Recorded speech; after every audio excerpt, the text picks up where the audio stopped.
Heavily contest কৰিম বুলি আজিলৈকে মই ভাবাই নাই। ৰাইজে যিটো আমাক কথা দিছে, চবৰে ৰাইজৰ সন্মুখত খালি এপিবি আহি আছে। গতিকে আমাৰ কনফিডেন্সলি আমি জিকি যাম, যিহেতু আমাৰ লগত মানে হেভি প্ৰতিদ্বন্দ্বিতা কোনেও হয়তো আমি ভাবাই নাই আজিলৈকে।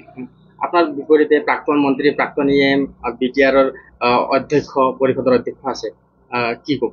তেওঁলোকক একচুৱেলি মই এতিয়া বিশেষকৈ আৰু বেলেগৰ হেৰিটো আপোনালোক সমালোচনা কৰাৰ হেৰি নহয়। একচুৱেলি আমি অঞ্জলি বাইদেউ ডিচিপ্লিন মেইনটেইন কৰা যিহেতু আমাৰ পাৰ্টি হয়, আমাৰ কথাটো হ'ল বেলেগ পাৰ্টি আমি সমালোচনা নহয়। আমি কি কৰিম সেইখিনি ৰাইজক বুজাই পেলাই আমি আগবাঢ়ি যাব ওলাইছোঁ। কি কৰিব আপোনাক?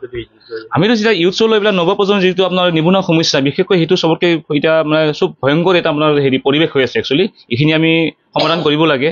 চৰকাৰী চাকৰিৰ লগতে যিকেইটা চৰকাৰী চাকৰি পোৱা নাই, যিকেইটা ভোটাৰ্ছৰ যিকেইটা আপোনাৰ নাগৰিকৰ যিখিনি প্ৰাপ্য আছে, প্ৰাপ্য হিচাপে চবৰে মান মৰ্যাদা সমান দিব লাগে আমি। গতিকে চবৰে ভেলু, ভোটৰ যিটো মূল্যৱান ভোটটো দি পেলাই আমাক এটা পাৰ্টি যদি জয়যুক্ত কৰাই দিয়ে, যিহেতু তেওঁলোকৰ ভোটৰ মূল্যটো আমিও দিব লাগিব, মান মৰ্যাদা আমি দিব লাগিব, ৰেচপেক্ট কৰিব লাগিব। গতিকে আমি ৰেচপেক্ট কৰি তেওঁলোকক আমি কিবা এটা মানে সংস্থাপন কৰাৰ কাৰণে চবেই এটা টকা উপাৰ্জন কৰিব ৰাস্তাটো ওলাই দিম বুলি উৎসৰ কাৰণে আমি সেইটো কথা দিছোঁ উৎসৱ।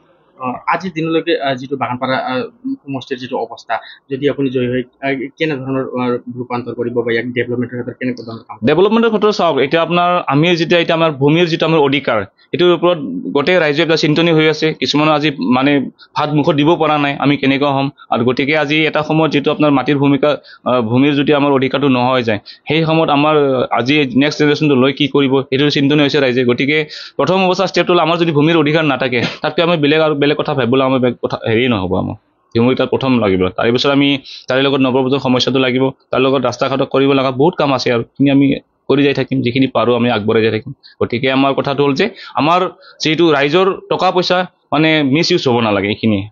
আপুনি ৰাইজৰ মাজত সোমাই আছে, ৰাইজে কি বুলি কৈছে, কেনেকুৱা ধৰণৰ আপোনাক ৰেছপন্স দিছে বা কি? ৰেছপন্স একদম ভাল। আপোনালোকে দেখিছেই চাগে কিছুমান ৰাইজৰ কিমানখিনি আমাৰ আকোৱালি লৈছে। এনে চৰ্চাটো হৈ আছে, যিহেতু আমি নিজেই আচৰিত।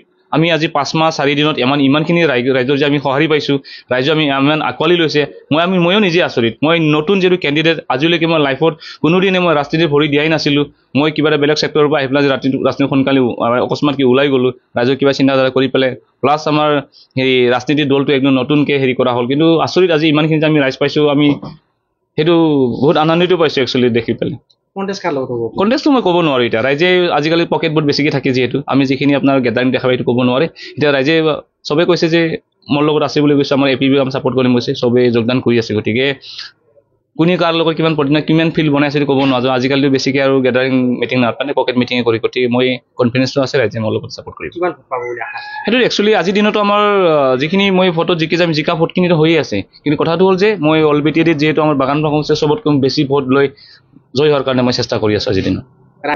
ৰাইজক মই আজি মানে শান্তি আৰু আপোনাৰ একতা সমাজ বচাই ৰখাৰ কাৰণে, প্লাছ আমাৰ ভূমিৰ অধিকাৰ ৰখাৰ কাৰণে, আমাৰ নৱপ্ৰজন্মৰ নিবনুৱা সমস্যা শেষ কৰাৰ কাৰণে, প্লাছ আমাৰ যিখিনি আমাৰ আন্তঃগাঁথনি যিখিনি কাম কৰিব লাগে, সেইবিলাক স্বাৰ্থৰ কাৰণে চবে ৰাইজে দলে বলে আহি পেলাই আমাক APB দলক সমৰ্থন কৰিব লাগে। এইখিনি মোৰ আহ্বান থাকিব।